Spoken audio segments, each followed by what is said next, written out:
সূরা আর রহমানের ২৬ নম্বর আয়াতে আল্লাহ বলেন, কুল্লু মান আলাইহা ফান, এই পৃথিবীতে যারা আছে সবাই ধ্বংস হয়ে যাবে। সূরা কসসের ৮৮ নম্বর আয়াতে আল্লাহ বলেন, কুল্লু শাইইন হালিকুন ইল্লা ওয়াজহা, আল্লাহ ছাড়া যা আছে সব ধ্বংস হয়ে যাবে। সূরা ইয়াসিনের ৪৯ থেকে ৫১ নম্বর আয়াত পর্যন্ত আল্লাহ বলেন, মা ইয়ানজুরুনা ইল্লা সাইহাতান ওয়াহিদাতান তাখুযুহুম ওয়া হুম ইয়াখিসসিমুন, তারা অপেক্ষা করছে এক মহানাদের, বিকট একটা আওয়াজ যা তাদেরকে পাকড়াও করবে, এমন অবস্থায় তারা ঝগড়া করতে থাকবে। ওই আওয়াজ যখন এসে যাবে, ফালা ইয়াস্তাতিউনা তাওসিয়া, তখন তারা ওসিয়ত করার আর সুযোগ পাবে না। ওয়ালা ইলা আহলিহিম ইয়ারজিউন, পরিবারের কাছে ফিরে যাওয়ার আর সুযোগ পাবে না। ওয়া নুফিখা ফিস সূর, ইসরাফিল যখন সিংহায় দ্বিতীয় ফু দিবে, সিংহায় যখন দ্বিতীয় ফু দেওয়া হবে, ফাইদা হুম মিনাল আজদাসি ইলা রব্বিহিম ইয়ানসিলুন, তখন তারা কবর থেকে উঠবে, ওঠার পর তাদের রবের কাছে গিয়ে তারা উপস্থিত হবে।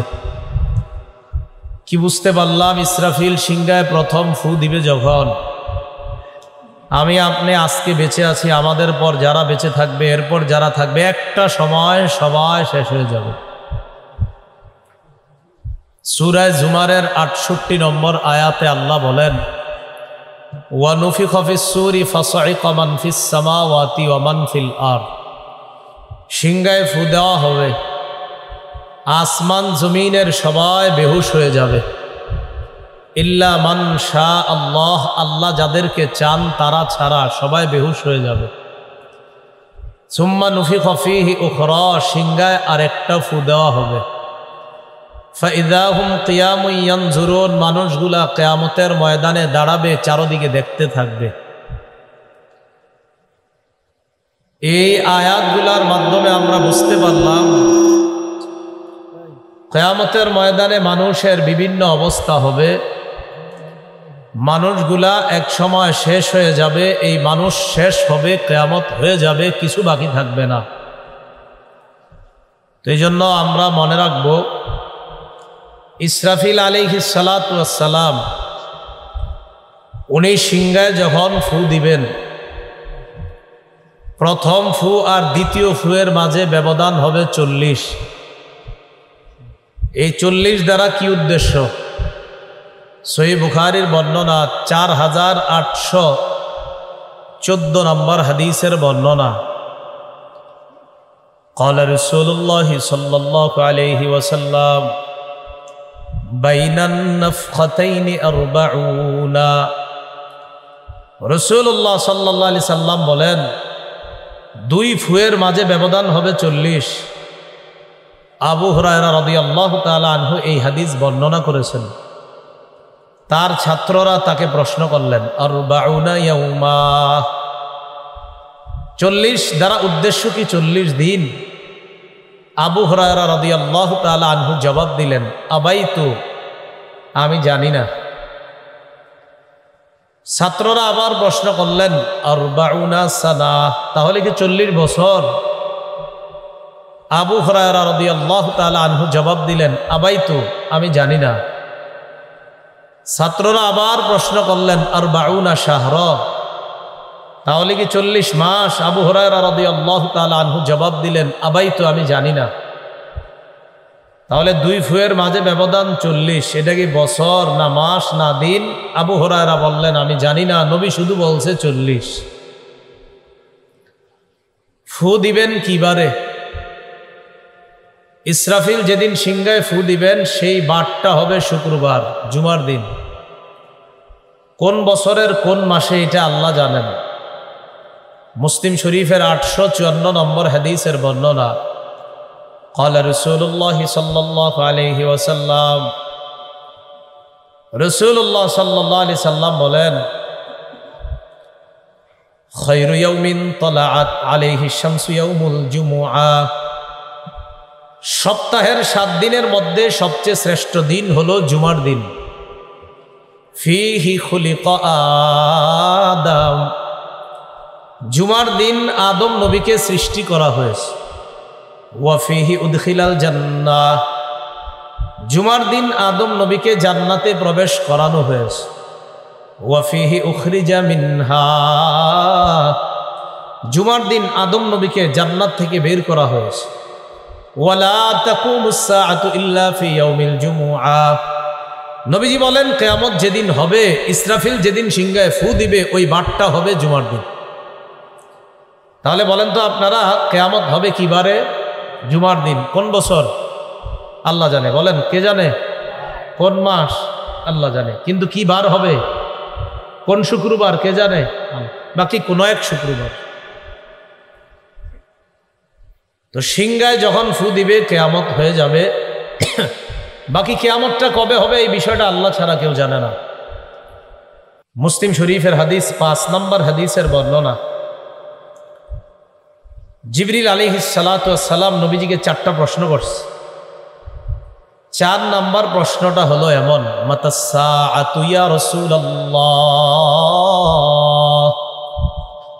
ওগো আল্লাহর নবী কিয়ামত কবে হবে? فقال رسول الله صلى الله عليه وسلم ما المسؤول عنها بأعلم من السائل। রাসূলুল্লাহ সাল্লাল্লাহু আলাইহি সাল্লাম জবাব দিলেন, জিজ্ঞাসিত ব্যক্তি জিজ্ঞাসাকারীর চাইতে বেশি জানে না। মানে তুমি যেমন আমারে কিয়ামতের ব্যাপারে প্রশ্ন করলা, এটা তুমিও জানো না, আমিও জানি না। তোমার এই প্রশ্নটা ওই 5টা জিনিসের অন্তর্ভুক্ত, যে 5 জিনিসের ব্যাপারে আল্লাহ ছাড়া কেউ জানে না। ওই 5 জিনিসের মধ্যে একটা হলো কিয়ামত কবে হবে, এটা একমাত্র আল্লাহ জানেন। খামসুন লা ইয়ালামুহুন্না ইল্লাল্লাহ, 5টা জিনিস আল্লাহ ছাড়া কেউ জানে না। বলেন কয়টা জিনিস? 1 নাম্বার, ইন্নাল্লাহা ইনদাহু ইলমুস সাআহ, কিয়ামত কবে হবে কিয়ামতের ব্যাপারটা জানেন আল্লাহ।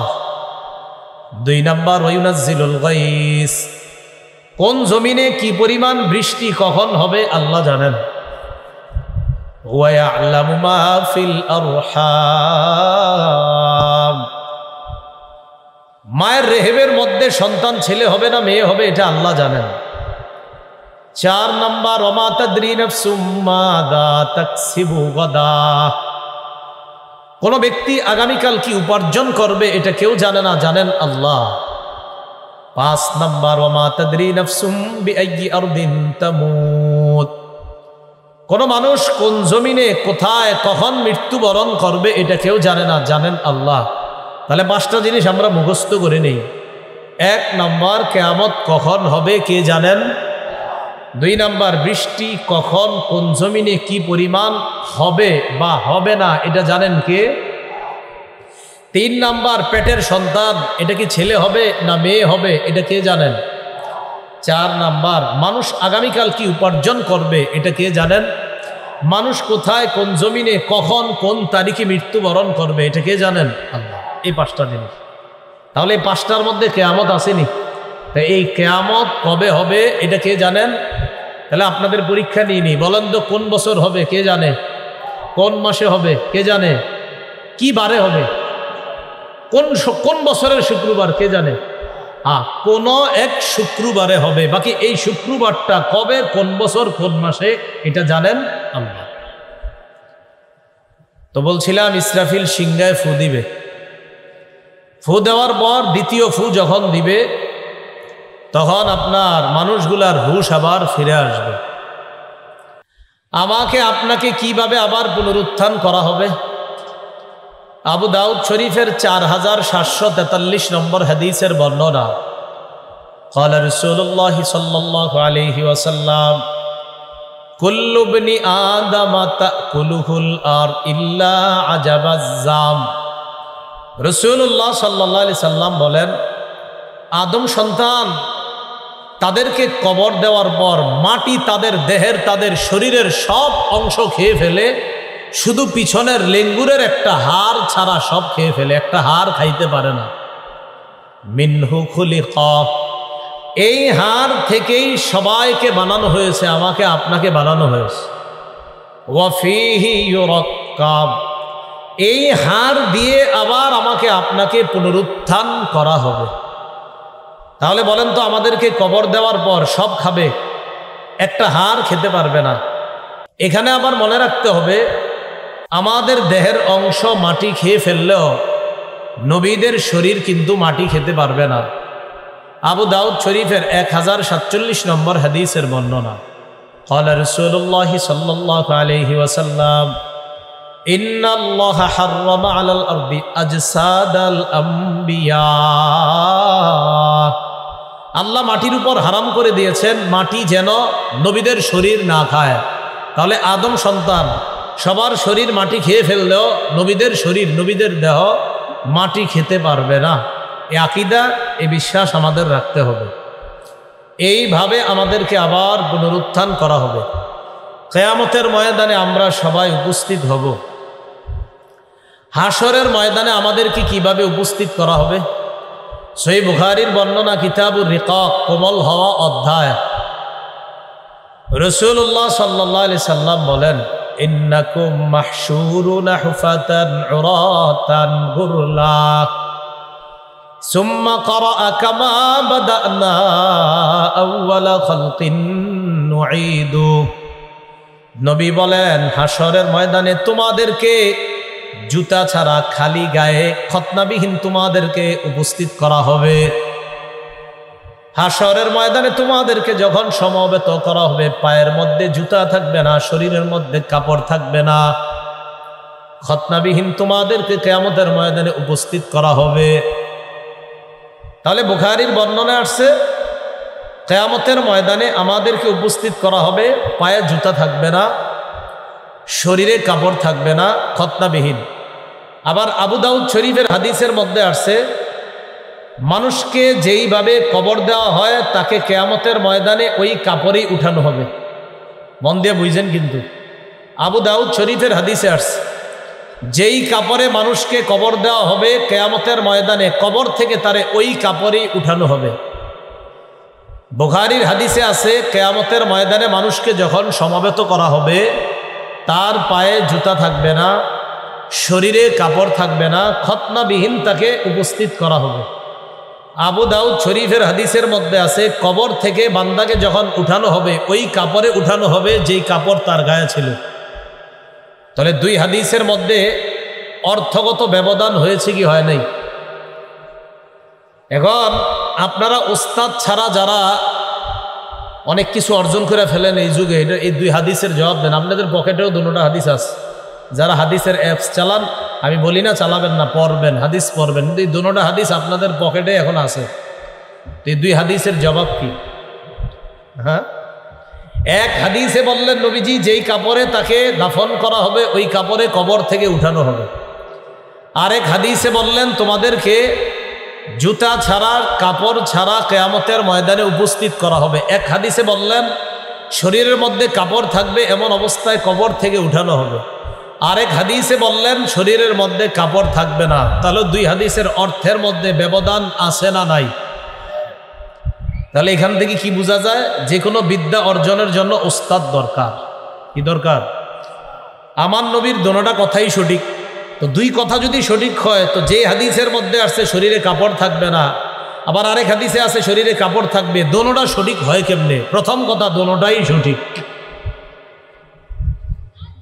দ্বিতীয় কথাই জবাব দিবে কারা? উস্তাদ। বলেন কে দিবে? উস্তাদ। এই জন্য উস্তাদ জরুরি, এটা আগে মানেন। উস্তাদ লাগেনি? তাহলে ব্যারিস্টার, ইঞ্জিনিয়ার, ডাক্তার যা বলেন সব বিদ্যায় উস্তাদ লাগে, কোরআন হাদিসের বিদ্যায় উস্তাদ লাগবে। দুই হাদিসের ব্যাখ্যা হলো, মানুষকে কবর থেকে যখন উঠানো হবে তখন তার শরীরে কাপড় থাকবে, যেই কাপড়ে তাকে দাফন করা হবে। কবর থেকে ওঠানোর সাথে সাথে তার শরীরের কাপড়টা খুলে দেওয়া হবে। কাপড় খুলে দেওয়ার পর তখন কাপড় ছাড়া হাসরের ময়দানে গিয়ে উপস্থিত হবে। আবার বলছি, কবর থেকে যখন উঠানো হবে শরীরে কাপড় থাকবে, কিন্তু উঠানোর পর তার কাপড়টা খুলে দেওয়া হবে, দুনিয়ার কাপড় তার শরীরে থাকবে না। খোলো। এরপর কাপড় ছাড়া গিয়ে হাসরের মাঠে জমা হবে। তো দুই হাদিস মিলান। আবু দাউদের শরীফে কবর থেকে কাপড় সহ উঠবে, বুখারীর হাদিসে কাপড় শরীরে থাকবে না। দুই হাদিস কিভাবে মিলাবো? কাপড় সহই কবর থেকে উঠার পর কাপড় খুলে ফেলা হবে, এরপর হাসরের মাঠে জমা হবে। এই বুখারীর হাদিস মিলে গেল। তো এটাই নবীজি বললেন, কাপড় সহ কবর থেকে উঠবে, ওঠার পর কাপড়টা খুলে ফেলা হবে। তো এরপর তো শরীরে কাপড় থাকবে না। তো কাপড় যখন থাকবে, এই হাদিসের ব্যাখ্যা হবে কবর থেকে ওঠা অবস্থায়। আর কাপড় যখন থাকবে না, এটার ব্যাখ্যা তার ওই উঠা অবস্থায় যে কাপড়টা ছিল ওটা খুলে ফেলা হবে, এরপর সে কাপড় ছাড়া কিয়ামতের মাঠে, হাসরের মাঠে গিয়ে উপস্থিত হবে। কথা বুঝে আসছে সবার? তো হাসরের মাঠে যখন আপনার পায়ে জুতা থাকবে না, শরীরে কাপড় থাকবে না, ভাই আওয়াজটা উপরে দিয়ে না, ভাই মাইকলা ভাই, আওয়াজ উপরে না দিয়ে এইদিকে দেওয়া যায় না? প্রথম যেমন ছিল।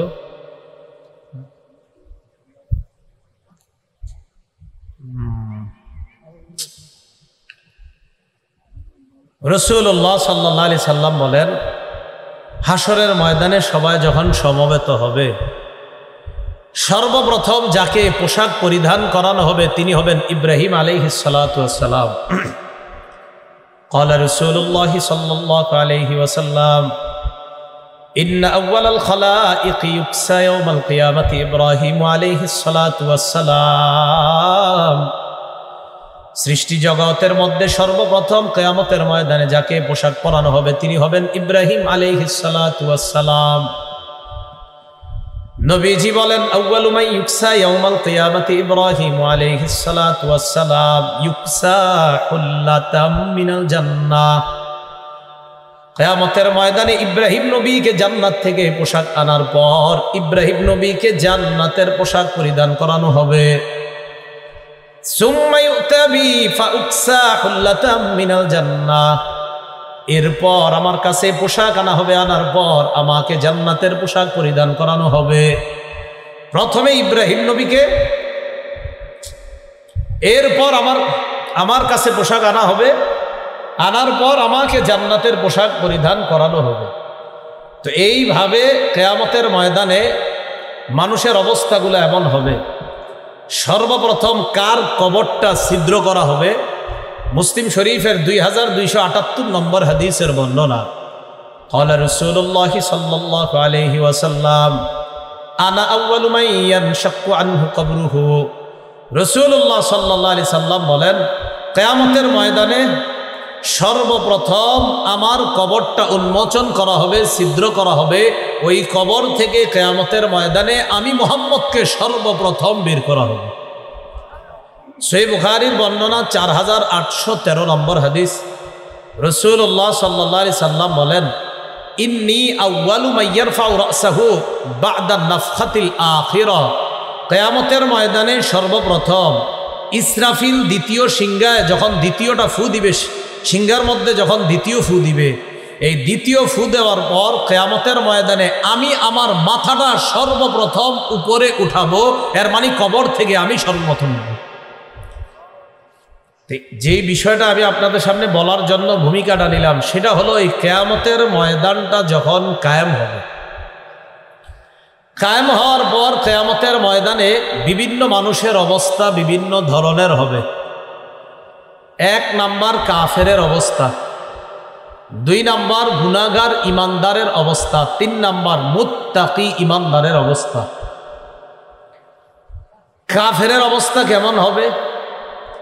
সূরা মাআরিজের 43-44 নম্বর আয়াতে আল্লাহ বলেন,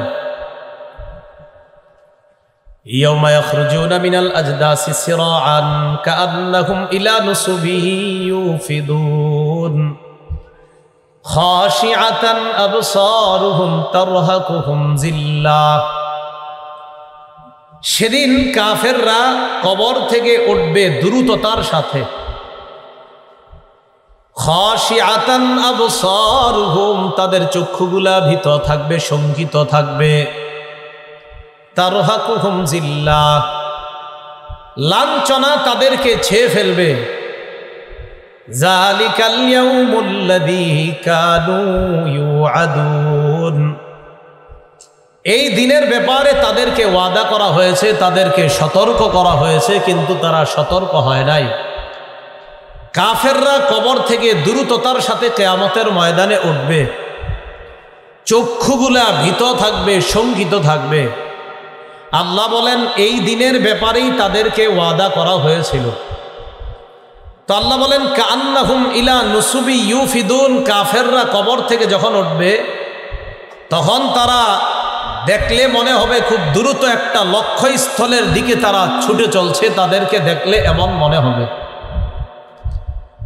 এই হলো আপনার কাফেরের কিয়ামতের ময়দানে সে যখন কবর থেকে উঠবে দিক বিদিক ছুটাছুটির তার এই অবস্থা হবে। সূরা কমারের ৬-৭ নম্বর আয়াতে আল্লাহ বলেন ফাতাওয়াল্লা আনহুম ইয়াওমা ইয়াদউদ দাঈ ইলা শাইইন নুকুর, নবী আপনি তাদেরকে এড়িয়ে চলেন, অপেক্ষা করেন সেই দিনের যেই দিন আহ্বানকারী আহ্বান করবে ইলা শাইইন নুকুর, ভয়ানক পরিণতির দিকে তাদেরকে আহ্বান করবে। খুশআন আবসারুহুম ইয়াখরুজুনা মিনাল আজদাস, চোখগুলা নত থাকবে, তারা কবর থেকে উঠবে। কান্নাহুম জারাদুম মুনতাশির, কাফেরদেরকে দেখলে মনে হবে বিক্ষিপ্ত পঙ্গপালের মতো তারা কিয়ামতের ময়দানে ছুটাছুটি করতেছে। মুহতিঈনা ইলাদ দা', হত বিহবল হয়ে তারা আহ্বানকারীর দিকে ছুটবে। ইয়াকুলুল কাফিরুন, কাফেররা বলবে হাযা ইয়াউমুন আসির, এটা একটা কঠিন দিন। কাফেররা বলবে এটা একটা কঠিন দিন। এই হলো হাসরের ময়দানে তারা বিক্ষিপ্ত পঙ্গপালের মতো ছুটাছুটি করবে। সূরা ইয়াসিনের 52 নম্বর আয়াতে আল্লাহ বলেন ক্বালু ইয়া ওয়াইলানা মান বা'আসানা মিন মারকাদিনা, কাফেররা কবর থেকে উঠবে, ওঠার পর বলবে আমাদেরকে কে আমাদের শয়নস্থল থেকে এইখানে উত্থিত করলো, কে আমাদেরকে উঠাইলো। তারা পেরেশানের মতো ছুটাছুটি করবে আর কিয়ামতের মাঠে তারা বলতে থাকবে। সূরা ইব্রাহিমের 48, 49, 50 নম্বর আয়াতে আল্লাহ পাক রব্বুল আলামিন বলেন সেদিন কাফেরদের অবস্থা কেমন হবে কিয়ামতের ময়দানে। আল্লাহ বলেন ওয়াতারাল মুজরিমিনা ইয়াওমাইযিন মুকাররানিনা ফিল আসফাদ, অপরাধীদেরকে দেখবেন কিয়ামতের ময়দানে তাদেরকে শিকল দিয়ে বাঁধা অবস্থায় আছে। কিয়ামতের ময়দানে শিকলের মধ্যে বাঁধা অপরাধীদেরকে আপনি দেখবেন সারাবিলুহুম মিন কাতিরান, আল্লাহ বলেন তাদের পোশাকগুলার দিকে তাকায় দেখবেন আল কাতরার পোশাক। কিসের পোশাক? আল কাতরা। ওয়া তাগশা উজুহাকুমুন নার, আগুন তাদেরকে ছেয়ে ফেলবে, ঢেকে ফেলবে। কাফেরদেরকে দেখবেন কিয়ামতের ময়দানে শিকলের মধ্যে বাঁধা, আর দেখবেন আগুন তাদেরকে চারদিক থেকে ঢেকে ফেলছে, আগুন তাদেরকে ছেয়ে ফেলছে। তাদের মনে হবে মারা যাবে। আল্লাহ বলে না না, মারা যাবে না। ইয়াতিহিল মাউতু মিন কুল্লি মাকানি ওয়া মা হুয়া বিমাইয়িত, কিয়ামতের ময়দানে অথবা জাহান্নামে যারা যাবে অনেকের মনে হবে আরে আমি মনে হয় মরে গেলাম। আল্লাহ কয় না, তোমার মনে হবে তুমি মারা যাবা, কিন্তু তুমি মরবা না। লা ইয়াযুকুনা ফিহাল মাউতা ইল্লাল মাউতাতাল উলা, আল্লাহ বলেন মরণের স্বাদ একবার গ্রহণ করছো, আর মরণের স্বাদ গ্রহণ করবা না, শেষ। তো কাফেরদের কিয়ামতের ময়দানে এই অবস্থা হবে। সূরা মারিয়ামের 39 নম্বর আয়াতে আল্লাহ বলেন ওয়া আনযিরহুম ইয়াওমাল হাসরা, আপনি তাদেরকে সতর্ক করেন আফসুসের দিন সম্পর্কে। আল্লাহ কিয়ামতের ময়দানটাকে বললেন আফসুসের দিন, এই ব্যাপারে তাদেরকে সতর্ক করেন যে এটা হবে আফসুসের দিন। সূরা নিসার 42 নম্বর আয়াতে আল্লাহ বলেন ইয়াউমা ইযি ইয়াওয়াদ্দুল্লাযীনা কাফারু ওয়া আসাউর রাসূলা লাউ তুসাওয়া বিহিমুল আরদ, যারা কুফরি করেছে যারা রসুলের নাফরমানি করেছে তারা সেদিন কামনা করবে, হায় লাউ তুসাওয়া বিহিমুল আর, যদি মাটির সাথে তাদেরকে সমান করে দেওয়া হতো। এর মানে কাফেররা কামনা করবে আজকে মাটি আর আমরা যদি এক হয়ে যেতাম, এর মানে যদি আমাদেরকে আর উঠানো না হতো, আমরাও যদি মাটি হয়ে যেতাম ভালো হতো, মাটির সাথে সমান করে দিলেই তো ভালো হতো। সূরা নাবার 40 নম্বর আয়াতে আল্লাহ বলেন, ওয়ায়াকুলুল কাফিরু ইয়া লাইতানি কুনতু তুরাবা, কাফের বলবে হায় যদি আমি মাটি হয়ে যেতাম। এই হলো আপনার কাফেরের লাঞ্ছনাদায়ক কিয়ামতের মাঠে তাদের অবস্থা। বলেন তো, ঈমান ছাড়া আমাদের দেশে অনেক মানুষ আছে না যাদের ঈমান নাই, ভালো কাজ করে আছে না? তো ঈমান ছাড়া যারা ভালো কাজ করছে, যাদের ঈমান নাই, তাদের কি অবস্থা হবে? মনে করেন আবু জাহেল একটা ভালো কাজ করছে দুনিয়াতে, কথার কথা, কিন্তু তার তো ঈমান নাই। অথবা কাফেরদের মধ্যে যারা ভালো কাজ করছে, কিয়ামতের ময়দানে যে সমস্ত কাফের মুশরিক আছে, তো কাফের মুশরিক যারা দুনিয়াতে ভালো কাজ করছে তাদের তো ঈমান নাই কিন্তু ভালো কাজ করছে। খুব মন দিয়ে বুঝবেন, দেখবেন অনেকের ঈমান নাই, 50টা 60টা হাসপাতাল আছে তার, কিন্তু ঈমান নাই, তো সে তো ভালো কাজ করছে। তার এই ভালো কাজের পরিণামটা কি হবে? কাজ তো ভালো। আল্লাহ পাক রব্বুল আলামিন বলেন সূরা নূরের 39-40 নম্বর আয়াতে আল্লাহ বলেন, ওয়াল্লাযীনা কাফারু আ'মালুহুম কাসসারাবিন বিকিআতি ইয়াহসাবুহুজ যামআনু মা। আপনাদের এই নরসিংদীতে এমন জমিন আসেনি যেই জমিনের এপাশ থেকে তাকাইলে দেখা যায় বাড়িঘর নাই, অনেক পরে গিয়ে বাড়িঘর, এরকম জমিন দেখছেন না আপনারা? যে তাকাইছেন, তাকায়া দেখলেন লম্বা সময় পর্যন্ত শুধু জমিন আর জমিন, এরপরে আবার বাড়িঘর শুরু, এরকম জমিন আছে না? প্রচণ্ড রৌদ্রের মধ্যে দুপুর ঠিক 12টা 12:30 সময় একটু হাঁটবেন, প্রচণ্ড গরম, পিপাসা লাগছে আপনার, দূর থেকে মনে হবে ওই যে দেখা যাইতেছে পানি চিকচিক করে, দৌড়ে গিয়ে দেখবেন আসলে পানি না, ওই রৌদ্রের মধ্যে কি জানি চিকচিক করছে, আপনার পানি মনে হয়েছে, কাছে গিয়া দেখবেন যে এটা পানি না। এরকম মুহূর্ত যদি আপনারা দেখতে চান, প্রচণ্ড রৌদ্রের মধ্যে এরকম তাকায়া দেখবেন, দেখলে মনে হয় ঝিকঝিক করতেছে, আসলে কাছে গিয়ে মনে হবে এটা পানি না, ওই দূর থেকে মনে হয়েছে পানি। এরকম দেখছেন নি কখনো? আচ্ছা, এটাকে আরবিতে বলা হয় সারব, বাংলায় বলা হয় মরিচিকা। বলেন বাংলা কি বলা হয়? মরিচিকা। প্রথমে আমার সাথে বলেন, যারা ঈমান ছাড়া আমল করে, বলেন তাদের আমলের দৃষ্টান্ত হলো মরুভূমির মধ্যে মরিচিকাকে পানি মনে করার মতো। মরুভূমির মধ্যে আপনি মরিচিকা দেখছেন, দূর থেকে চিকচিক করতেছে, মনে হচ্ছে পানি, কাছে গিয়ে দেখেন পানি না, তাহলে যেটারে পানি মনে করলাম আসলে সেটা পানি না।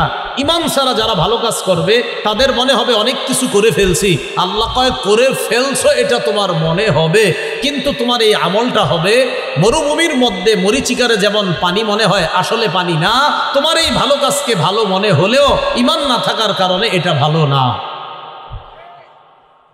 তো সূরা নূরের 39 নম্বর আয়াতে আল্লাহ বলেন, ওয়াল্লাযীনা কাফারু আ'মালুহুম কাসরাবিন বিকিআতি ইয়াহসাবুহুজ যামআনু মা। যারা কাফের, কুফরি অবলম্বন করেছে, তাদের আমলের দৃষ্টান্ত কাসরাবিন বিকিআ, মরুভূমির মধ্যে মরিচিকার মতো, ইয়াহসাবুহুজ যামআনু মা, যেই মরিচিকাকে পিপাসার্ত ব্যক্তি মনে করে পানি, হাত্তা ইযা জাআহু লাম ইয়াজিদহু শাইআ, পিপাসার্ত ব্যক্তি যখন মরিচিকাকে পানি মনে করে পানির কাছে যায়, যাওয়ার পর দেখে কিছুই নাই। তো আল্লাহ বলেন পিপাসার্ত ব্যক্তি যেমন মরিচিকাকে পানি মনে করে তার কাছে গিয়ে দেখলো আসলে এটা পানি না, কিছুই নাই, ঠিক যারা ঈমান ছাড়া আমল করে ওই কাফেররাও মনে করবে ভালো কিছু করছি, আসলে তাদের এই আমলের দৃষ্টান্ত মরুভূমির মধ্যে মরিচিকার মতো। আল্লাহ আমাদেরকে ঈমানের দৌলত ধরে রাখার তৌফিক দান করুন। আর কিসের মতো দেখেন, গভীর সমুদ্র, এই সমুদ্রের নিচে আপনি আছেন, গভীর সমুদ্রের নিচে আছেন, রাতের অন্ধকারে আপনি সমুদ্রের নিচে, গভীর সমুদ্র, অন্ধকার সমুদ্র, আবার রাতের অন্ধকার, আবার ওই অন্ধকারের উপরে যে আসমানটা আছে আসমানের মধ্যেও মেঘ, এক রাত। 2 নাম্বার, ওই রাতের আকাশটাও মেঘাচ্ছন্ন, বুঝেন, উপরে আসমান মেঘাচ্ছন্ন, আবার প্রচণ্ড কালো রাত, আবার সমুদ্র, এই সমুদ্রের নিচে আছেন আপনি, বলেন তো কিচ্ছু দেখবেন না। আবার বুঝেন, মেঘ উপরে, কঠিন অন্ধকার রাত, আবার গভীর সমুদ্র, এই পানির নিচে আপনি কিছু দেখবেন? আল্লাহ বলে যারা ঈমান ছাড়া আমল করবে তাদের দৃষ্টান্ত এমন, ওই গভীর সমুদ্রের মধ্যে, অন্ধকারের মধ্যে, আবার উপরে মেঘ, যেমন কিছু দেখা যায় না, ঈমান ছাড়া আমল করলে ভালো মনে হলেও ফলাফল দেখবে কিছুই দেখা যায় না। আল্লাহ বলেন আউকা জুলুমাতিন ফি বাহরিল লুজ্জি ইয়াগশাহু মাউজুম মিন ফাওকিহি সাহাব। তাদের আমলের দৃষ্টান্ত জুলুমাত, এমন অন্ধকারের মতো, ফি বাহরিল লুজ্জি, যে অন্ধকার গভীর সমুদ্রের মধ্যে, ইয়াগশাহু মাউজুম মিন ফাওকিহি সাহাব। আল্লাহ বলেন গভীর সমুদ্রের মধ্যে যার উপরে ঢেউ, ঢেউর উপর আবার ঢেউ, এর উপর আবার মেঘ, এই কঠিন অন্ধকারের মধ্যে আছে। ইদা আখরাজা ইয়াদাহু লাম ইয়াকাদ ইয়ারাহা, ওই অন্ধকারের মধ্যে যদি আপনি আপনার হাত বের করেন, আল্লাহ বলে সে তার হাতটা, নিজের হাতটাও দেখতে পায় না। ঈমান ছাড়া যারা আমল করবে মনে হবে অনেক কিছু করছে, কিন্তু ওই গভীর সমুদ্রের মধ্যে যেমন কোনো ব্যক্তি নিজের হাতটাও দেখতে পায় না, কাফেররাও তার আমলের ফলাফল দেখতে পাবেন। সূরা ইব্রাহিমের 18 নম্বর আয়াতে আল্লাহ বলেন মাসালুল লাযীনা কাফারু বিরাব্বিহিম আ'মালুহুম কারামাদিন ইশতাদ্দাত বিহির রিহু ফি ইয়াউমিন আসিফ। ছাই চিনেননি? ছাই, আপনাদের এই এলাকার সবগুলা ছাই আইনা এই মাঠের মধ্যে রাখলেন, মাঠের মধ্যে রাখলেন, প্রচণ্ড বাতাসের দিনে ওই প্রবল ঝড়ের মধ্যে বাতাস আইসা ওই ছাইকে উড়াইয়া নিয়ে গেল। এখন আপনারা বলেন তো, এই এলাকার সমস্ত ছাইগুলা একটা মাঠের মধ্যে রাখলাম, প্রবল বাতাস ঝড়ের দিনে রাখলাম, ছাইগুলা থাকবে না উড়ে যাবে? আল্লাহ বলেন ঈমান ছাড়া যারা আমল করবে তাদের আমলগুলা এই ছাইয়ের মতো, যেই ছাই প্রবল বাতাসে কোনো মূল্য নাই, ঈমান ছাড়া আমলেরও কোনো মূল্য নাই, কাফেরদের ভালো কাজের কোনো মূল্য কিয়ামতের মাঠে থাকবে না। আল্লাহ বলেন মাসালুল লাযীনা কাফারু বিরাব্বিহিম আ'মালুহুম কারামাদিন ইশতাদ্দাত বিহির রিহু ফি ইয়াউমিন আসিফ। যারা কাফের তাদের আমলের দৃষ্টান্ত হলো কারামাত, ছাইয়ের মতো, ইশতাদ্দাত বিহির রিহু ফি ইয়াউমিন আসিফ, প্রবল ঝড়ের দিনে প্রচণ্ড বাতাস যেমন ছাইকে উড়িয়ে নিয়ে যায়, ঠিক তেমনিভাবে যারা কাফের তাদের আমলের দৃষ্টান্ত ওই ছাইয়ের মতো, এই আমলের কোনো মূল্য থাকবে না। আমরা যারা ঈমানদার, আমাদের ঈমানটা যেন মরা পর্যন্ত ধরে রাখতে পারি, আল্লাহ তৌফিক দান করেন। সূরা ফুরকান 23 নম্বর আয়াত। শীতের দিন কিছুদিন পরে আসবে, ঘরের মধ্যে বসে থাকবেন, মাঝে মাঝে দেখবেন টিনের ছিদ্র দিয়ে একটা রৌদ্রের আলো ঘরের মধ্যে ঢুকে, ছোট্ট একটা ছিদ্র দিয়ে, ওই রৌদ্রের আলো ঢোকার পর আলোর মধ্যে দেখা যায় ঘুরা ঘুরা কি যেন উঠতেছে, দেখছেন এরকম? আসলে কি ওই আলোর মধ্যে উড়ে না পুরা ঘরে উড়ে? হ্যাঁ, পুরা ঘরে উড়ে, কিন্তু দেখা যায় শুধু আলোর মধ্যে। যারা ঈমান ছাড়া আমল করে কিয়ামতের ময়দানে তাদের ওই আমলের ফলাফলগুলা কিয়ামতের মাঠে উড়তে থাকবে, কেউ দেখবে না। সূরা ফুরকানের 23 নম্বর আয়াতে আল্লাহ বলেন ওয়াকাদিমনা ইলা মা আমিলু মিন আমালিন ফাজআলনাহু হাবাআম মানসুরা।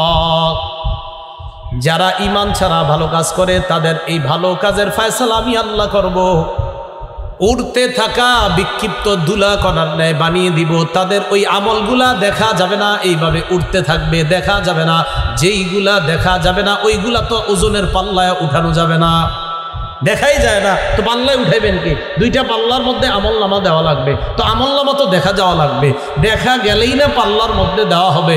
আল্লাহ বলেন তাদের এই কাজগুলো এরকম উঠতে থাকবে, দেখাই যাবে না, তো আমি তাদের ওই আমল পাল্লায় দিব কিভাবে? এই জন্য আল্লাহ পাক রব্বুল আলামিন পবিত্র কোরআনের মধ্যে বলেন যারা ঈমান ছাড়া আমল করছে তাদের আমলের কোনো ওজন আমি আল্লাহ সাব্যস্ত করব না। আল্লাহ ঈমান আমাদেরকে ধরে রাখার তৌফিক দান করেন। সূরা আলী ইমরান 117 নম্বর আয়াত। দুনিয়াতে ঈমান ছাড়া বিভিন্ন সংস্থা দান করে, এরকম শুনেন না আপনারা? যেমন আপনারা মাঝে মাঝে অনেকের ছবি আঁকেন হাতের মধ্যে, মাশাআল্লাহ, টেটু আঁকেন। টেটু কেন? আমার অমুক পছন্দের ফুটবলার আঁকে, তাই আমিও আঁকি।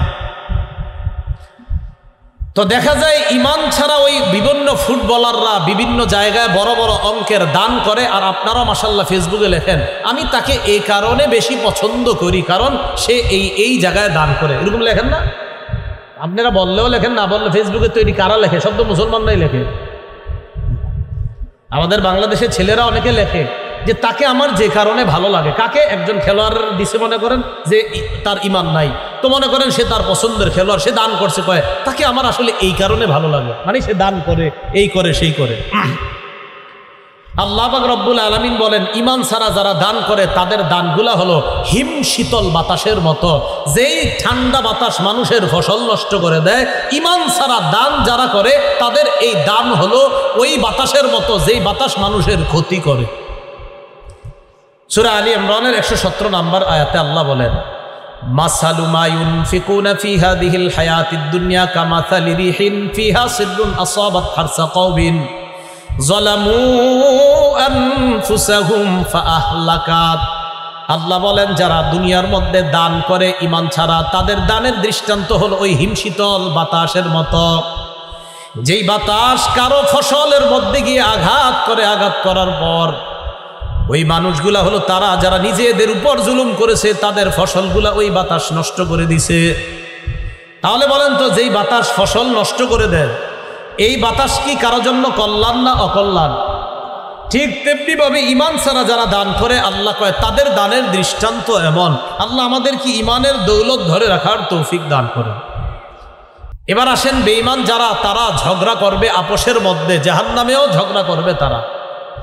সূরা শুআরার 91 থেকে 100 নম্বর আয়াত মন দিয়ে শোনেন। আল্লাহ বলেন ওয়াবুররিজাতিল জাহিমু লিল গাবিনা ওয়া কিলা লাহুম আইনা মা কুনতুম তা'বুদুনা মিন দুনিল্লাহ। জাহান্নামকে উন্মোচন করা হবে পথভ্রষ্টদের জন্য। ওয়া কিলা লাহুম আইনা মা কুনতুম তা'বুদুনা মিন দুনিল্লাহ, পথভ্রষ্টদেরকে বলা হবে তারা কোথায় যাদের দুনিয়ার মধ্যে আল্লাহ ছাড়া তোমরা যাদের ইবাদত করতা। আল্লাহ বলবেন আচ্ছা তারা কোথায়? আল্লাহ ছাড়া তোমরা যাদের ইবাদত দুনিয়াতে করতা, বলেন আল্লাহ ছাড়া দুনিয়াতে ইবাদত করে এমন মানুষ আসেনি? তো আল্লাহ তাদেরকে বলবে ওই সমস্ত খোদারা কোথায়, ওই সমস্ত মাবুদরা কোথায়, তোমরা যাদের ইবাদত করতা কোথায়? কোথায়? আনো আনো আনো, তারা কোথায়? আল্লাহ বলবে হাল ইয়ানসুরুনাকুম আও ইয়ানতাসিরুন। আল্লাহ বলবে তারা কি তোমাদের সাহায্য করতে পারবে অথবা তারা কি নিজেদেরকে সাহায্য করতে পারবে? ফাকুবকিবু ফিহা হুমুল গাবুন। আল্লাহ বলেন সেদিন যাদের ইবাদত তারা করত, ওই তাদের খোদা এবং যারা ইবাদত করত উভয় শ্রেণীকে মাথাটা নিচে করে জাহান্নামের মধ্যে ফেলে দেওয়া হবে। ওয়াজুনুদু ইবলিস আজমাউনা ক্বালু ওয়া হুম ফিহা ইয়াখতাসিমুন। আল্লাহ বলেন ইবলিসের যত সৈন্য আছে তাদেরকেও জাহান্নামে ফেলে দেওয়া হবে। এবার তারা কি করবে? সেখানে ঝগড়া করবে আর বলবে তাল্লাহি ইন কুন্না লাফি দালালিম মুবিন। আল্লাহর কসম আমরা স্পষ্ট পথভ্রষ্টর মধ্যে আছি। ওয়া মা আদাল্লানা ইল্লাল মুজরিমুন, আমাদেরকে পথভ্রষ্ট করেছে অপরাধীরা। এরপরে দেখেন কি বলে ফামালানা মিন শাফিঈন, আমাদের কোনো সুপারিশকারী নাই, ওয়ালা সাদিকিন হামিম, আমাদের কোনো অন্তরঙ্গ বন্ধু নাই। কাফেররা জাহান্নামের মধ্যে ঝগড়া করবে আর বলবে দেখো আজকে এই সমস্ত খোদাদেরকে মানার কারণে আমরা জাহান্নামের মধ্যে, আজকে আমগো খোদা আর আমরা সবাই দেখি জাহান্নামে আছি, সব জাহান্নামে। সূরা ইব্রাহিমের 22 নম্বর আয়াতের অনুবাদটা শুনেন, দেখেন কি সুন্দর। আল্লাহ বলেন বলিয়াতে বলেন তো আমাদের একটা শত্রুর নাম আছে শয়তান। বলেন কি নাম? এই শয়তান সাহেব কি বলবে জানেন? এর যারা অনুসরণ করছে, শয়তানের যারা অনুসরণ করছে, এই মিস্টার শয়তান কি বলবে দেখেন। ওয়াকালা শাইতানু লাম্মা কুদিয়াল আম, কিয়ামতের ময়দানে যখন ফয়সালা হয়ে যাবে, শয়তান বলবে ইন্নাল্লাহা ওয়াদাকুম ওয়াদাল হক। শয়তান তার অনুসারীদেরকে বলবে দেখো আল্লাহ তোমাদেরকে সঠিক ওয়াদা করেছে। শয়তান বলবে অনুসারীদেরকে আল্লাহ তোমাদেরকে সঠিক ওয়াদা করেছে। ওয়া ওয়াআদতুকুম, আমি ইবলিস সাহেবও তোমাদেরকে সঠিক ওয়াদা করেছিলাম, আমিও তোমাদেরকে ওয়াদা করেছিলাম। ফাআখলাফতুকুম, কিন্তু আমি ওয়াদা খেলাফ করেছি, আমি তোমরে হুদাই উল্টা পাল্টা বুঝাইছি আর তোমরাও মনে করছো এটাই সঠিক। আমি তোমরে যে ওয়াদা করছি এগুলো সব ফালতু আর মিথ্যা ওয়াদা ছিল, আল্লাহ যত ওয়াদা করছে সব সত্য ছিল। এরপরে ইবলিস বলবে ওয়ামা কানা লি আলাইকুম মিন সুলতানিন ইল্লা আন দাউতুকুম ফাস্তাজাবতুম লি। দেখো তোমাদের উপর আমার কোনো নিয়ন্ত্রণ ছিল না, আমি শুধুমাত্র এতটুকু ক্ষমতা ছিল, আমি তোমাদের দাওয়াত দিছি যে চলো সুদ খাও, চলো ঘুষ খাও, শুধু এই দাওয়াতটা দিছি, তোমরা আমার দাওয়াত গ্রহণ করছো, আমি আর কিছু করার নাই। ইবলিস বলবে দেখো আমার কোনো নিয়ন্ত্রণ ছিল না, আমি শুধু তোমাদের দাওয়াত দিছি, আসেন সুদ খান, আসেন ঘুষ খান, তোমরা আমার কথা সুন্দর মেনে নিয়েছো। এরপরে ইবলিস কি করে দেখেন, ফালা তালুমুনি, আমারে তিরস্কার করো না, আমারে কিচ্ছু করো না। ইবলিস বলবে ওয়ালুমু আনফুসাকুম, নিজেদেরকে তিরস্কার করো। কি লেগে আমার কথা শুনছো? ইবলিস বলবে মা আনা বিমুসরিখিকুম ওয়া মা আনতুম বিমুসরিখিয়া, আমি তোমাদের ফরিয়াদ শুনবো না, তোমরাও আমার ফরিয়াদ শুনবা না। দেখো কিছু করার নাই, তোমরাও যেখানে থাকবা আমিও সেখানে থাকবো, চলো, কেউ কারো ফরিয়াদ শুনবো না।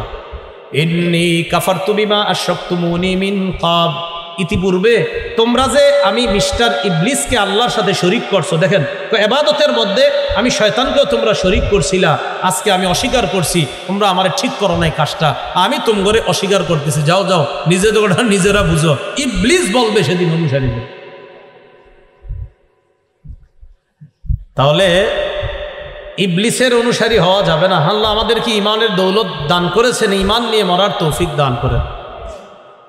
এবার আজকে আমাদের আলোচনার 3 নম্বর আলোচনা, এটা 1 নম্বর আলোচনা গেল আপনার কাফেরদের আলোচনা, 2 নম্বর আলোচনা ইমানদার মুমিন, ও আরেকটা আলোচনা কাফেরদের ব্যাপারে, সেটা হলো কাফেররা যখন জাহান্নামে যাবে, এরা দুনিয়াতে যাদের অনুসরণ করছে অথবা দুনিয়াতে একদল মানুষ অন্যদের অনুসরণ করছে, ওরা বুঝাইছে দেখো এটা করো, এটা করো, এটা করো, তাই জাহান্নামী হয়েছে।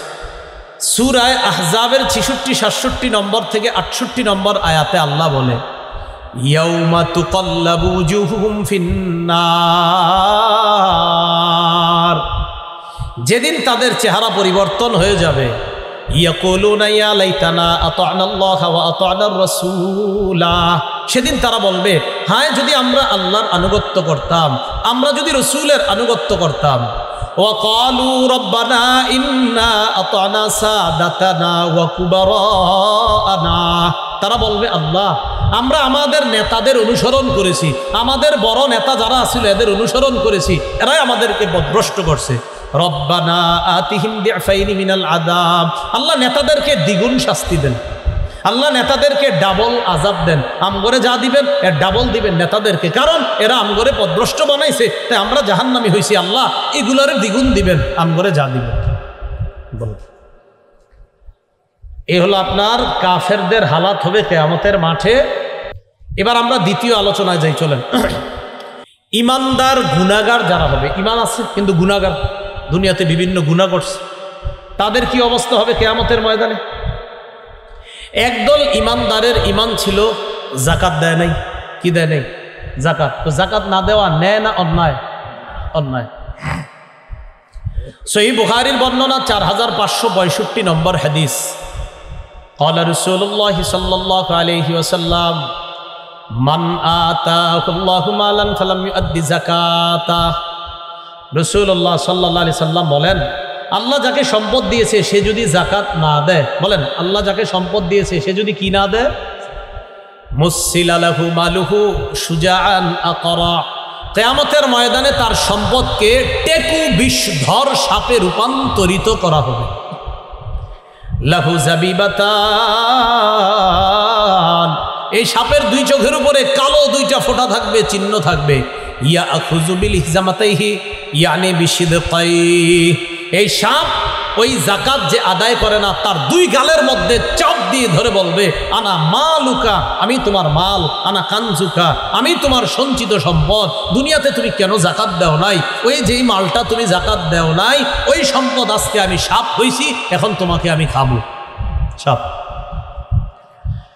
এই হাদিস বইলা রাসূল সাল্লাল্লাহু আলাইহি সাল্লাম সূরা আলী ইমরানের একটা আয়াত তেলাওয়াত করলেন। আল্লাহ বলেন ওয়ালা ইয়াহসাবান্নাল্লাযীনা ইয়াবখালুনা বিমা আতাহুমুল্লাহু মিন ফাদলিহি হুয়া খায়রাল লাহুম, আল্লাহ বলেন যাদেরকে আল্লাহ নেয়ামত দান করেছেন, অনুগ্রহ দিয়েছেন সম্পদ, তারা যারা সম্পদের মধ্যে কৃপণতা করে জাকাত দেয় না, তারা যেন এটা মনে না করে যে আমি জাকাত না দেওয়াটা আমি বেঁচে গেছি, এটা আমার জন্য কল্যাণ। জাকাত না দিয়া মনে করে আমি বেঁচে গেছি, আল্লাহ কয় না, বাল হুয়া শাররুল লাহুম, এটা তার জন্য অকল্যাণ। সায়ুতাওয়াকুনা, তার এই সম্পদটাকেই সাপ হিসাবে তার গলার মধ্যে ঝুলিয়ে দেওয়া হবে। কি হিসাবে? সাপ। সাপ সাপ আমি যেই ভয় পাই জানেন না, দুনিয়াতেও আর কি, যে আমি আমার কথা বলি, সাপ কিন্তু আমি খুব ভয় পাই। এজন্য আমি চিড়িয়াখানায় গিয়েও আমি কিন্তু সাপ যেখানে আছে, ওই যে চিড়িয়াখানায় কিন্তু সাপ আছে, ছাত্রদের সাথে ওই ছাত্র জীবনে গেছিলাম, কিন্তু আমি সাপ দেখি নাই, অন্যগুলো দেখছি। ওখানে আমি যাবো না, এটা আপনারা দেখেন। কিয়ামতের ময়দানে যদি সাপ হয়, বিষয়টা কি? দুনিয়াতে সবসময় এইটা বলি, আল্লাহুম্মা ইন্নী আউযু বিকা মিনাল হাইয়াতি কুল্লিহা। আল্লাহ, ছোট সাপ, বড় সাপ, চিকুন সাপ, মোটা সাপ, কোনোটা যাতে দুনিয়াতেও না দেখি, আখিরাতেও দেখে না দেখি। তো যারা জাকাত দেয় না, এদেরকে আপনার সাপ বানায় গলার মধ্যে ঝুলিয়ে দেওয়া হবে। আল্লাহ হেফাজত করেন। এবার দেখেন মুসলিম শরীফের হাদিস, 987 নম্বর হাদিস। قال رسول الله صلى الله عليه وسلم ما من صاحب ذهب ولا فضة। রাসূলুল্লাহ সাল্লাল্লাহু আলাইহি সাল্লাম বলেন, স্বর্ণওয়ালা আর রূপাওয়ালা লা ইউআদ্দি মিনহা হাক্কাহা। স্বর্ণওয়ালা রূপাওয়ালা এরা যদি তাদের স্বর্ণ রূপার জাকাত না দেয়, স্বর্ণওয়ালা রূপাওয়ালা যদি স্বর্ণ রূপার জাকাত না দেয়, রাসূলুল্লাহ সাল্লাল্লাহু আলাইহি সাল্লাম বলেন, এই স্বর্ণ আর রূপাকে কি করা হবে জানো? সুফিহাত লাহু সফাইহু মিনান নার। আগুনের মধ্যে স্বর্ণ রূপা পুরাইয়া এই স্বর্ণ রূপাটাকে আগুনের পাত বানানো হবে, আগুনের পাত। এই পাত বানায়া সুম্মা উহমিয়া আলাইহা ফি নারি জাহান্নাম, এই আগুনের পাতটা আবার জাহান্নামের আগুনে জ্বালানো হবে। বানানো হবে কিসের পাত? আগুনের। এটা বানানোর পর আবার আগুনে সেক দিয়া জ্বালানো হবে। জ্বালানোর পর ফাইকুয়া বিহা জাম্বুহু ওয়া জাবিনুহু। রাসূল সাল্লাল্লাহু আলাইহি সাল্লাম বলেন, এই আগুনের পাত দিয়া যাকাত যে আদায় করে নাই, জাম্বুহু তার পার্শ্ব, ওয়া জাবিনুহু তার কপাল, ওয়া যহরুহু তার পিঠের মধ্যে সেক দেওয়া হবে। হে, কি দেওয়া হবে? হ্যাঁ, সেক দেওয়া হবে। বলেন না সবাই, কি দেওয়া হবে? পাশে, কপালে আর পিঠের মধ্যে দেওয়া হবে, এইভাবে ছেক দেওয়া হবে। রাসূল বলেন, কুল্লামা বারাদাত, আগুনের ওই পাত যদি শুকিয়ে যায়, ঠান্ডা হয়ে যায়, আগুন যদি নিভে যায়, উঈদাত লাহু, আবার আগুনের মধ্যে ওই পাতটা জ্বালানো হবে। ফি ইয়াউমিন কানা মিকদারুহু 50 আলফা সানা, কিয়ামতের ময়দানে এইভাবে 50,000 বছর তাকে সেক দেওয়া হবে। কয় বছর? মানে 50,000 বছর মানে কি একদিন একদিন এরকম না। আল্লাহর নবী বলেন, কিয়ামতের ময়দানটাই তো হবে 50,000 বছরের সমান। আল্লাহ বিচার করতে থাকবেন, তো বিচারও চলতে থাকবে। আর জাকাত যে আদায় করে নাই, ওর কপাল, ওর পার্শ্ব আর পিঠে 50,000 বছর সেক দেওয়া চলতেই থাকবে কিয়ামতের মাঠে। একদিন, কয়দিন? আরে বলেন কয়দিন? ওই একদিনের পরিমাণ কত? 50,000 বছর। কয় বছর? 50,000 বছর। তো এইভাবে সেক দেওয়া যখন শেষ হবে, রাসূল সাল্লাল্লাহু আলাইহি সাল্লাম বলেন, হাত্তা ইউকযা বাইনাল ইবাদ ফায়ারা সাবিলাহু ইম্মা ইলাল জান্নাতি ওয়া ইম্মা ইলান নার। 50,000 বছর পর আল্লাহ যখন বিচার শেষ করবেন, এরপরই বান্দা দেখবে সে কি জান্নাতি না জাহান্নামী, সেটা পরে। আগে 50,000 বছর চলতে থাকে।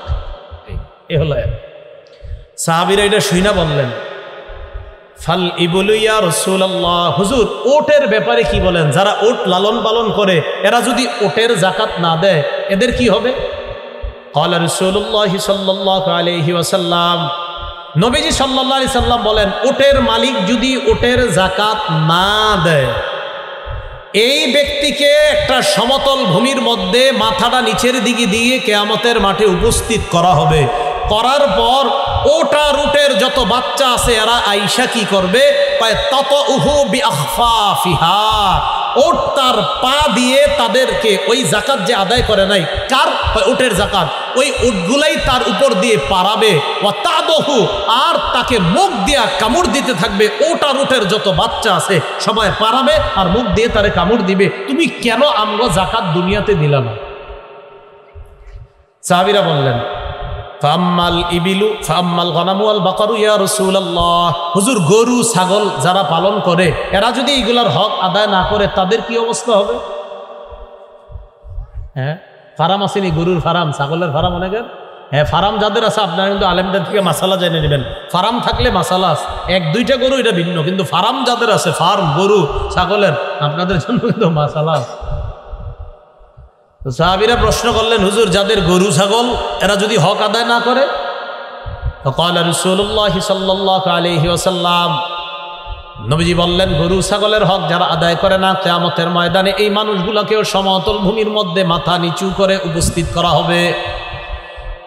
গরু আর ছাগল আর তাদের বাচ্চাগুলো আসবে, আসার পর ওই ব্যক্তিকে শিং দিয়া ঘাই দিতে থাকবে। লাইসা ফিহা আকসা ওয়ালা জালহা ওয়ালা আদবা, শিংওয়ালা কোনো প্রাণী থাকবে, কয় শিং ছাড়া কোনো প্রাণী থাকবে না, কয় ভাঙা শিংও থাকবে না, কয় ভাঙা শিংও থাকবে না, বাঁকা শিংও থাকবে না, সোজা সোজা শিং থাকবে সব প্রাণীগুলার। এই শিং দিয়ে গুতা দিবে আর মুখ দিয়ে আঘাত করবে, পা দিয়ে মারাইতে থাকবে। জাকাত দেয় না, তাহলে ইমানদার জাকাত দেয় না, এর অবস্থা হবে কেয়ামতের মাঠে। আর কেয়ামতের মাঠের একটা দিন হবে 50,000 বছরের সমান। এই ব্যক্তির এই 50,000 বছর এইভাবে শাস্তি চলতে থাকবে। এরপর আল্লাহ ফায়সালা করবেন কি জান্নাত না জাহান্নাম, সেটা পরের ব্যাপার। ভাই কথাগুলা কি মনে থাকবে? কি আওয়াজ দিয়ে হালকা হয়ে গেল, কথা মনে থাকবে? আপনারা যদি না করেন, যদি কোন যে হুজুর কিয়ামতের মাঠে আমি রেডি আছি এরকম, তো আপনি থাকেন রেডি, আমার কি সমস্যা নেই। জাকাত দিয়েন, বকেয়া জাকাত যারা দেন নাই এগুলো আদায় করে দিয়েন। আলেমদের সাথে পরামর্শ করে বলবেন, হুজুর আমার তো এরকম ব্যাংকে 5 লাখ টাকা জমা ছিল, আমি তো ব্যাংকে যে টাকা থাকলে জাকাত দিতে হয় জানতাম না, আমি তো গত 5 বছর দেই নেই। এরকম যদি না দিয়ে থাকেন তা আপনি জাকাতগুলো দিয়ে দিয়ে। দোকান ভাড়া দেননি, আরে দেননি, অ্যাডভান্স নেননি, কি সত্যি হাওয়া কয় না নাওয়া কয় না, দোকান ভাড়া অ্যাডভান্স নেননি? আচ্ছা নে, তো অ্যাডভান্সের টাকার জাকাত কার?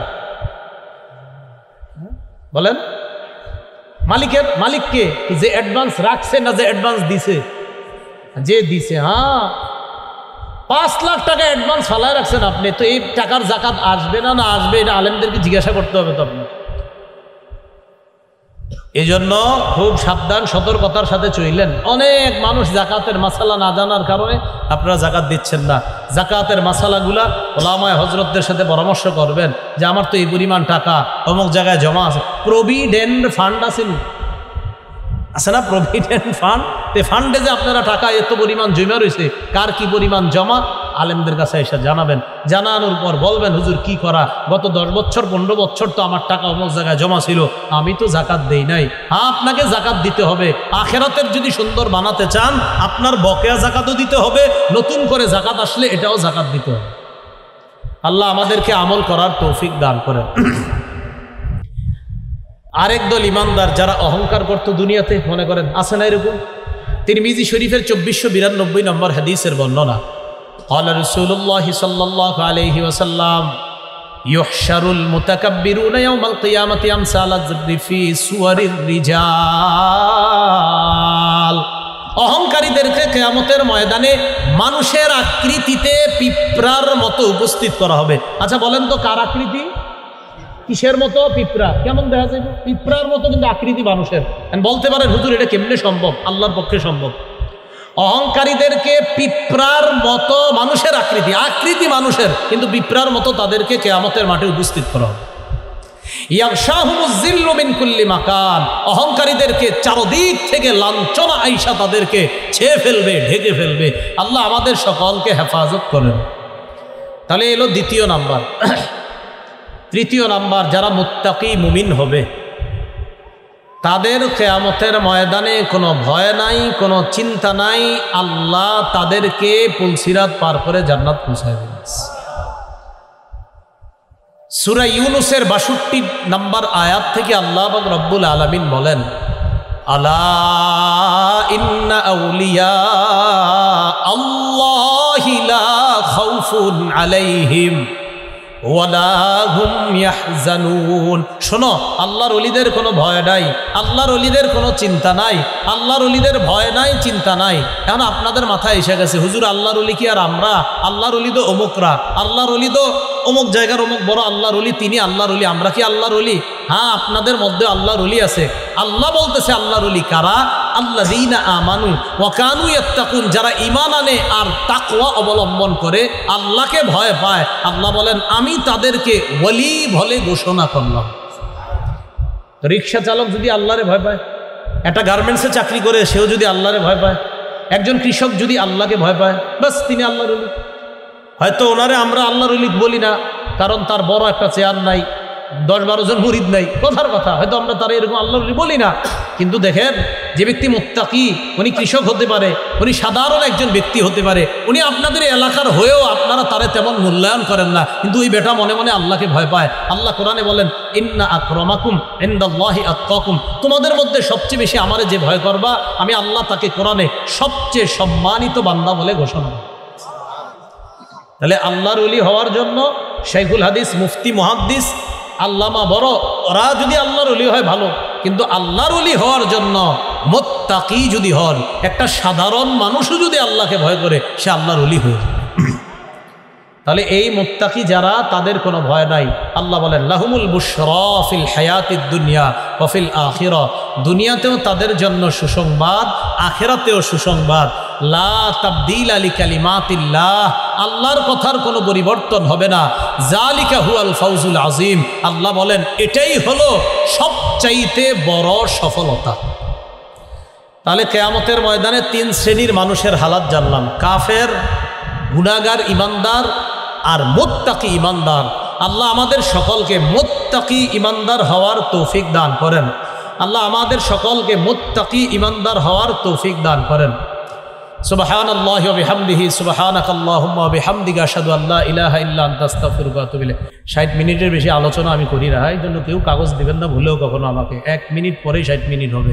আল্লাহ আমাদের সকলকে যেগুলা বললাম শুনলাম, এই কথাগুলোর উপর আমল করার তৌফিক দান করেন। আমিন। ওয়া আখিরু দাওয়ানা আনিল হামদুলিল্লাহি রাব্বিল আলামিন। আসসালামু আলাইকুম ওয়া রাহমাতুল্লাহি ওয়া বারাকাতুহু।